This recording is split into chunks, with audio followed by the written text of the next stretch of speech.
అందరికీ నమస్కారం. శ్రీ విష్ణు రూపాయ నమ శివాయ. లింగాష్టకం.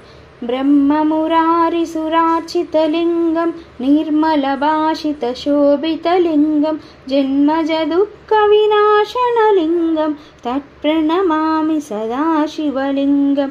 దేవమునిప్రవరార్చితలింగం కామదహనకరుణాకరలింగం రావణదర్పవినాశనలింగం తత్ప్రణమామి సదాశివలింగం.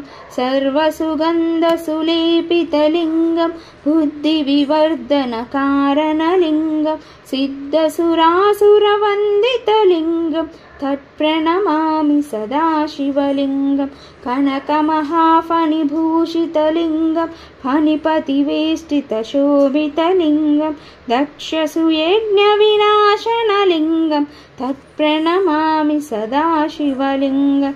కుంకుమచందనలేపితలింగం పంకజహార సుశోభితలింగం సంచితపాపవినాశనలింగం తత్ప్రణమామి సదాశివలింగం.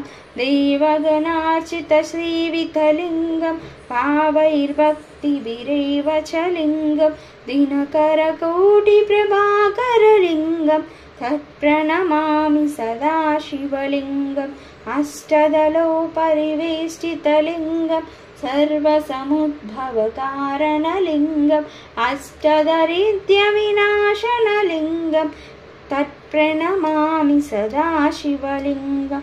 సురగురుసురవరపూజితలింగం సురవనపుష్పసదార్చితలింగం పరమపదం పరమాత్మకలింగం తత్ప్రణమామి సదాశివలింగం. లింగాష్టకమిదం పుణ్యం యః పఠేత్ శివసన్నిధౌ శివలోకమవాప్నోతి శివేన సహ మోదతే. Thank you.